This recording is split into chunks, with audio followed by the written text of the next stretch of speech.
Johnny. Hello, Harry. Hello, How you doing, brother? brother? Are you good? Yeah, I'm good. How are you? Yeah, not bad, mate. Sorry about that, mate. So, don't worry about it. I've got to have a couple of words with you. Yeah, I was going to say, I bet. How have you been? Yeah, very good, mate. How have you been? Yeah, life's cray. Living the Oh, dream? I've got a sinky chair. Yeah, living the dream, man. It's been great to see how well you've been getting on there, honestly.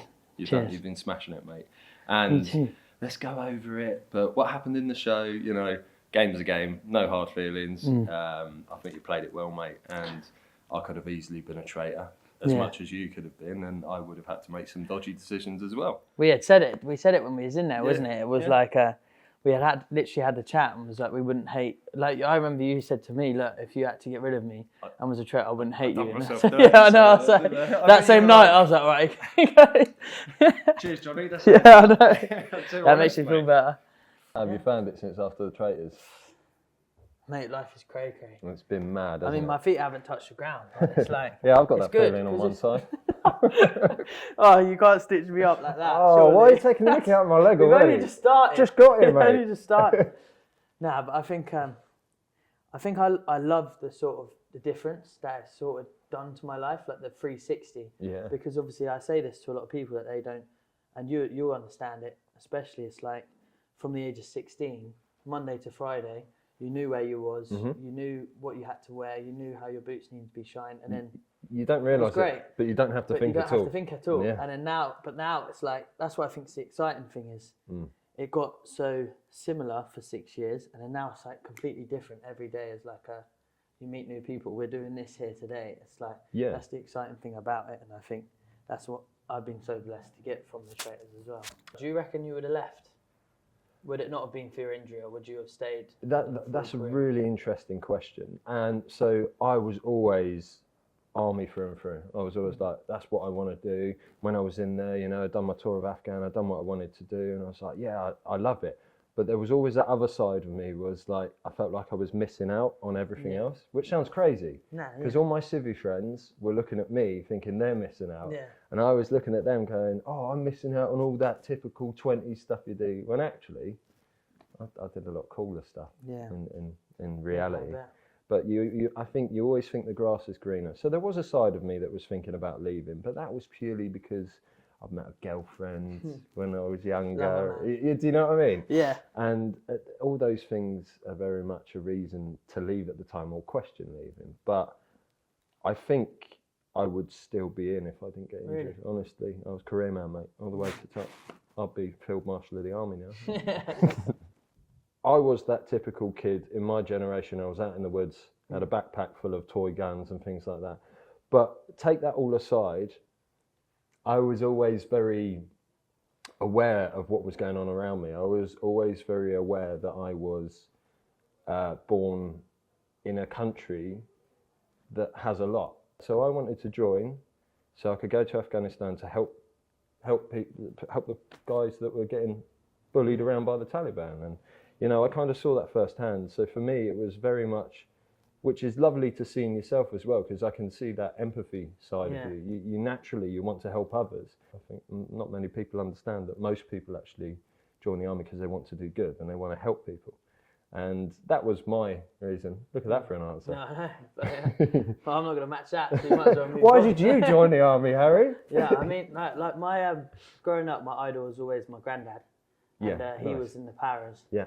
So then for me, it was when my granddad was telling me about the army, it's just like you're so included and everyone's just like you. Then at the same time, I love football and boxing. So it was like I'm either going to be a professional football player or a professional boxer. Then obviously that's every kid's dream. So it was like, and there's so many of these avenues. Yeah, and then it was like, how do I make that work? And then obviously through my granddad, it was like, well, you can do both for the army.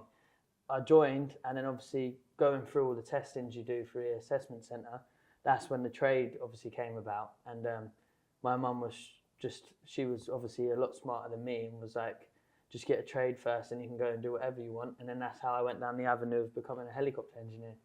That's really good. Well, avionics technician, yeah.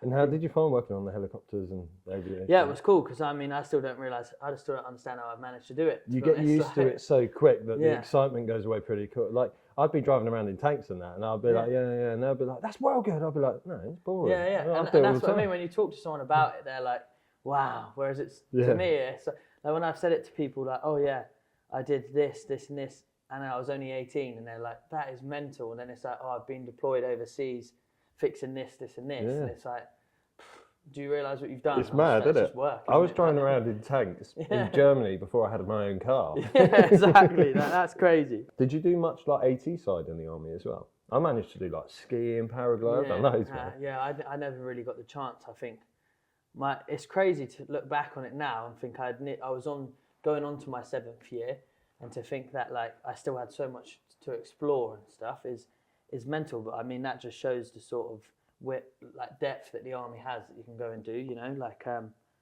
for me, it was more, if I wasn't doing my job, I was boxing. If I wasn't boxing, I was playing football. If I weren't doing them, then it was like basketball or rugby at the same time. You went quite high up in boxing though, didn't you? Like, yeah. I mean, what sort of level were you boxing at? Was it for the unit? I never lost when I was boxing. I have seen your pictures. But so, Stalked you. and I was a lot more fitter then. So the 5th of March 2014, this very day was the day that I got blown up in Afghanistan. No way. Yeah, that's the day I got injured.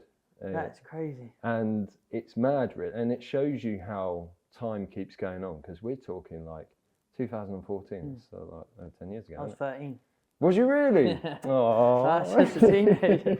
Not to make you feel old or anything. Yeah, that's crazy. I feel well old now, mate. Thanks for that. No, but yeah, it's mad, really. So go back 10 years ago, and I would have been in Afghanistan. I would have suddenly starting this journey of losing a leg, having a brain injury, and all these other complications to follow. And to think 10 years later, I'm here chatting to you, met you in a castle in Scotland. Murdering people.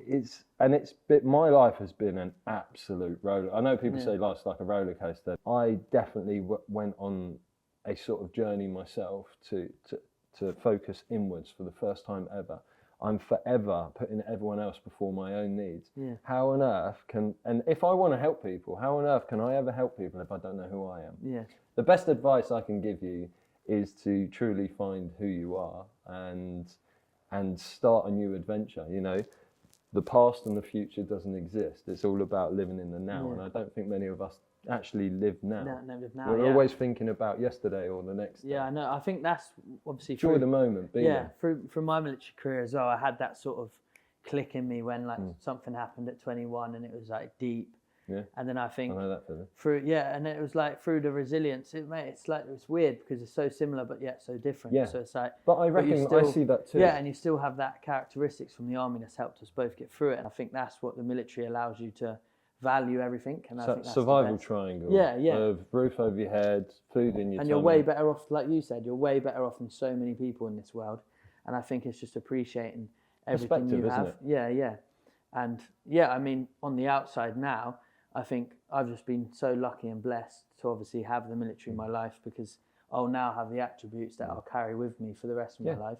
And in that way, I know my feet will always be grounded. Yeah. But I mean, all I can say is thank you, brother. I mean, it's been amazing meeting you. You should be proud of yourself. I love you, man. I love you too, Harry. My hero.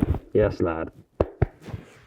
Love you, bro. All right, so wrap. See you later, guys.